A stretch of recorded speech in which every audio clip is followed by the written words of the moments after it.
नमस्कार, मैं हूं रतन राजपुरोहित और आप देख रहे हैं सूत्रधार। कहानियों को एक सूत्र में पिरो करके आपके सामने पेश करने का काम करता हूं। ऐसी ही आज एक कहानी लेकर के आया हूं। भारत की एक ऐसी कहानी, भारत का किस प्रकार की संस्कृति है उसकी कहानी। भारत किसको कहते हैं जो संपूर्ण विश्व को वसुधैव कुटुंबकम की नज़र से देखता है। संपूर्ण विश्व हमारा परिवार है। उस दृष्टि से देखने वाले भारत की कथा को लेकर के आया हूँ। कहानी क्या है मैं आपके सामने पेश करता हूँ। कहानी है नामदेव जी महाराज की। एक बार वो जंगल के अंदर अपनी कुटिया के अंदर रोटी पका रहे थे। रोटी पकाने के पश्चात उसके ऊपर घी लगा करके उसको पास में रखे डिब्बे में रख लेते थे। जब 3 रोटी, 4 रोटी, 5 रोटी ऐसी घी लगा करके उसको डिब्बे में रख रहे थे, उसके पश्चात जब अगली रोटी को वो तवे पर सेक रहे थे तो पीछे से एक कुत्ता आता है और रोटी को उठा करके लेकर के भाग जाता है। जिस रोटी को कुत्ता उठाता है उसके ऊपर घी लगा हुआ नहीं था। बिना घी लगी हुई रोटी कुत्ता उठा करके भागने लगा। यह दृश्य जब नामदेव जी महाराज ने देखा तब उनके मन में किस प्रकार का भाव आया, वह एक छोटी सी कविता के माध्यम से इस कहानी में आपको बताता हूँ। जब नामदेव जी ने यह दृश्य देखा तो उनको लगा कि कुत्ता है, उसका केवल रूप अलग है, परंतु वो इस सृष्टि पर भगवान ने दी हुई 84 लाख योनियों में से एक योनि वो भी है जिसके अंदर ईश्वर का वास करता है। और जिसमें ईश्वर का वास है वो हमसे अलग कैसे हो सकता है, हमसे अलग कैसे रह सकता है।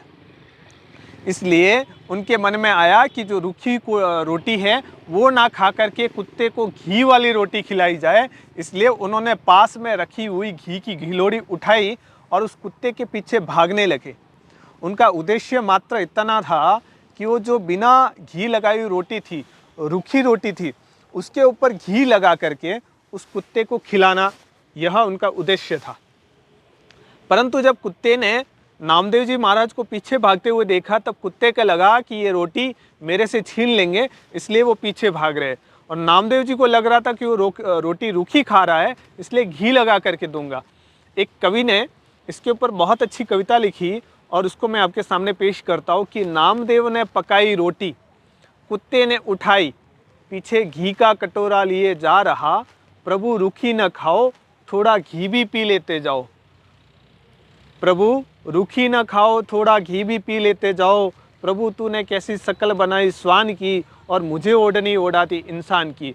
प्रभु तेरा मेरा एक नूर, फिर काहे मजबूर। प्रभु तूने कैसी शकल बनाई स्वान की और मुझे ओढ़नी ओढ़ाती इंसान की।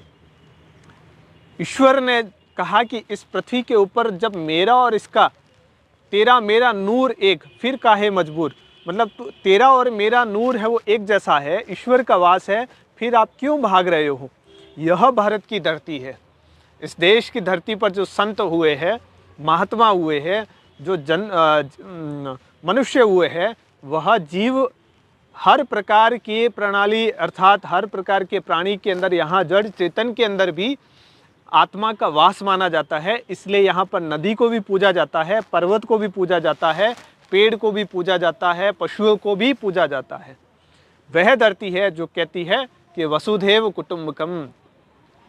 यही नामदेव जी महाराज के इस जीवन चरित्र से यही हम सबको शिक्षा मिलती है कि संपूर्ण विश्व है वो हमारा परिवार है। और परिवार की दृष्टि से जब हम देखते हैं तब आपस में सामंजस्य बनता है और यह विस्तार है जो एक परिवार के रूप में, एक वटवृक्ष के रूप में हम सबके सामने आता है। ऐसा ही सद्भाव और समान भाव इस सृष्टि के ऊपर सबके ऊपर रखना चाहिए। नमस्कार।